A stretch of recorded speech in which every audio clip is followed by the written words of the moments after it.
জ্বালানি খাতে অস্থিরতা, ডলার সংকট এবং বাড়তি আমদানি নির্ভরতায় চাপ বাড়ছে সাধারণের জীবনযাত্রায়। এতে দেশের অর্থনীতি ধীরে ধীরে জ্বালানির ফাঁদে পড়ছে বলে আশঙ্কা করছেন বিশ্লেষকরা। সকালে গবেষণা সংস্থা পিপিআরসি আয়োজিত এক ওয়েবিনারে এসব কথা বলেন তারা।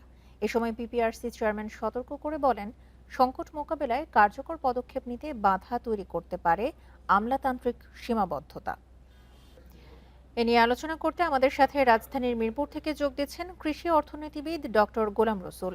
ডক্টর গোলাম রসুল, আপনাকে স্বাগত জানাচ্ছি বিরতিহীন ইন্ডিপেন্ডেন্ট সংবাদে। শুরুতেই যে বিষয়টি জানতে চাই যে জ্বালানির ফাঁদে পড়ছে অর্থনীতি, এমনটাই শঙ্কা করছেন বিশ্লেষকরা। এটা কি আমাদের কাটিয়ে ওঠা সম্ভব?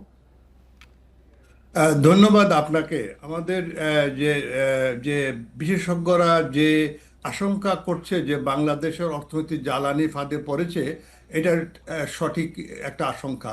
কারণ জ্বালানি এমন একটা জিনিস, জ্বালানির সংকট হলে বা জ্বালানির দাম বাড়লে আমাদের উৎপাদন খরচ বেড়ে যায়, পরিবহন খরচ বেড়ে যায়, পণ্য মূল্যস্ফীতি বেড়ে যায়।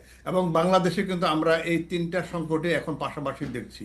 এখন যে জ্বালানির সংকট, যদিও এটা একটা বৈশ্বিক সংকট, এটা মধ্যপ্রাচ্যের যুদ্ধের কারণে শুরু হয়েছে, কিন্তু বাংলাদেশের জন্য এই সংকটটা আরো ব্যাপক হয়ে দেখা দিয়েছে এই কারণে। কারণ আমরা জ্বালানির 60 থেকে 70 ভাগ জ্বালানি আমদানি নির্ভর। আমাদের পুরা জ্বালানি খাতটা এখন আমদানি নির্ভর হয়ে গেছে। এই অতি আমদানি নির্ভরতার কারণে আমরা এবং আমাদের জ্বালানির বড় উৎস আসে আমাদের মধ্যপ্রাচ্যের থেকে। যার ফলে যে মধ্যপ্রাচ্যের যে যুদ্ধ এবং যে হরমুজ প্রণালী বন্ধ, এর কারণে এই জ্বালানির যে দাম বেড়ে গেছে, সংকটে পড়ছে। সেই সংকটে বাংলাদেশও পড়েছে। এবং এই বাংলাদেশের এই সংকট এখন আমরা দেখছি আমাদের রান্নাঘরে পৌঁছে গেছে, বাজারে পৌঁছে গেছে, শহরের সব জায়গায় পৌঁছে গেছে। এখন প্রশ্ন হচ্ছে আমরা কি করে এই সংকট থেকে কাটিয়ে উঠতে পারবো। এই সংকট থেকে কাটিয়ে ওঠা, এটা অবশ্য আহ, একটা একটা একটা এর জন্য একটা ব্যাপক আমাদের পরিকল্পনা দরকার, স্বল্প মেয়াদী, মধ্যম মেয়াদী এবং দীর্ঘমেয়াদী। কারণ এই সমস্যাটা একটা সাময়িক সমস্যা না। এটা কিন্তু আমাদের জ্বালানি খাতের যে ব্যবস্থাপনা, যেটা আমরা করে আসছি গত প্রায় 1 দশক থেকে, সেই কাঠামোগত সমস্যার মধ্যে রয়ে গেছে। কারণ আমাদের জ্বালানিটা এখন আমরা পুরোপুরি আমদানি নির্ভর হয়ে গেছি। এই আমদানি নির্ভর থেকে বেরিয়ে এসে আমরা ডোমেস্টিক জ্বালানির একটা ব্যালেন্স যদি না করতে পারি, তাহলে দীর্ঘমেয়াদে আমাদের এই সমস্যার সমাধান করা যাবে না। তবে স্বল্প মেয়াদে আমাদের যেটা করতে হবে, যাতে আমাদের শিল্প কলকারখানা, ব্যবসা বাণিজ্যে যাতে যাতে এই এনার্জিটা পায় সেই ব্যাপারে, এবং কৃষিতে যেন এনার্জিটা পায় সেই ব্যাপারটা নিশ্চয়তা করতে হবে। এবং যে বিষয়গুলো বলছিলেন যে জ্বালানির দাম বাড়ার কারণে পরিবহন খরচ বাড়ছে, পণ্য খরচ বাড়ছে, মূল্যস্ফীতি বাড়ছে, এবং এই সবকিছুর চাপ কিন্তু আমাদের সাধারণ জনগণের উপরে এসে পড়ছে। একটু জানতে চাই, এই পরিস্থিতিতে এই সংকট মোকাবেলায় বা জনগণের চাপ কিভাবে আসলে সামলাবেন জনগণ? এই সংকটের চাপ জনগণ কিভাবে সামলাবে, এটা একটা কঠিন প্রশ্ন। কারণ আমাদের এই জনগণ কিন্তু এই চাপটা দীর্ঘদিন থেকে ভোগ করছে। আমরা যদি দেখি, এই যে ইউক্রেন রাশিয়া যুদ্ধের পর থেকে 2022 সাল থেকে আমাদের দেশে মূল্যস্ফীতি বাড়ছে, এটা ক্রমান্বয়ে বাড়ছে। এই মূল্যস্ফীতিটা 8, 9, 10 এর মধ্যে এই গত 3 বছর থেকে আমাদের মূল্যস্ফীতিটা 8-এর উপরে।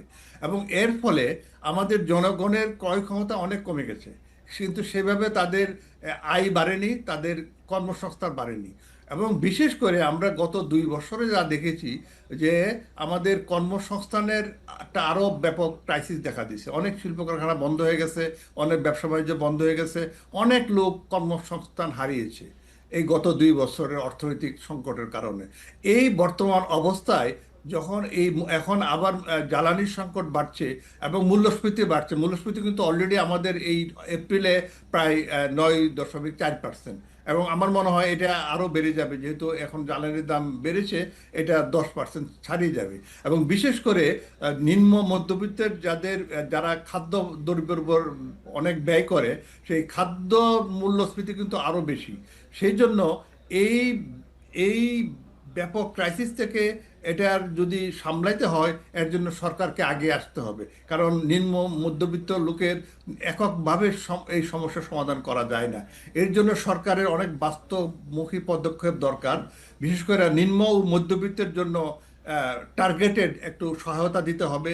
এখন বিশেষ করে খাদ্য নিরাপত্তাটা নিশ্চিত করা নিম্ন মধ্যবিত্ত আয়ের, বিশেষ করে শহরে যে নিম্ন আয়ের লোকজন তাদের জন্য যে ওএমএস এবং আমাদের টিসিবির যে খাদ্য বান্ধব যে কার্যক্রম যেগুলো আছে এগুলোকে কিন্তু আরো সম্প্রসারণ করতে হবে, আরো শক্তিশালী করতে হবে।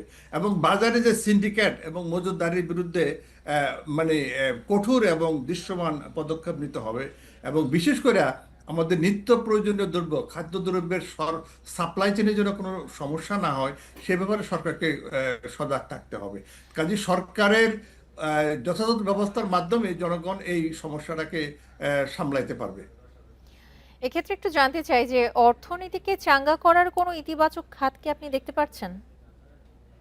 না, ইতিবাচক খাত অবশ্যই আছে। আমাদের তো আমাদের অর্থনীতির যে একটা রেমিটেন্সটা কিন্তু আমাদের এই ক্রাইসিসের মধ্যে রেমিটেন্সটা আমাদের চাঙ্গা আছে, এটা একটা আমাদের ভালো দিক। কিন্তু রপ্তানি খাতটা কিন্তু আমরা গত 7-8 মাস থেকে দেখছি রপ্তানির ক্রমান্বয়ে হ্রাস পাচ্ছে। তবে আমি আশাবাদী যে আমাদের কৃষি খাত বাংলাদেশের একটা বড় আশার ভরসার জায়গা হচ্ছে আমাদের এগ্রিকালচার সেক্টর। আমাদের এগ্রিকালচার সেক্টরটা এখনো শক্তিশালী, ভালো, বড় একটা সেক্টর। এবং এখানে এরা আমাদের খাদ্য উৎপাদন সহ অন্যান্য সাপ্লাই দিচ্ছে এবং ব্যাপক জনগোষ্ঠী কিন্তু এখনো কৃষির উপর নির্ভরশীল। কাজেই এই কৃষি খাতটাকে যদি আমরা চাঙ্গা রাখতে পারি, শক্তিশালী রাখতে পারি, তাহলে আমার মনে হয় যে এই খাতটাকে ধরে এবং সাথে আরো যেটা বললাম আমাদের রপ্তানি, আমাদের যে রেমিটেন্স, এই সবগুলোকে মিলেই আমাদের অর্থনীতিকে একটা চাঙ্গা করার জায়গা আছে বলে আমি মনে করি। ডক্টর গোলাম রসুল, আপনাকে অসংখ্য ধন্যবাদ আমাদেরকে সময় দেওয়ার জন্য।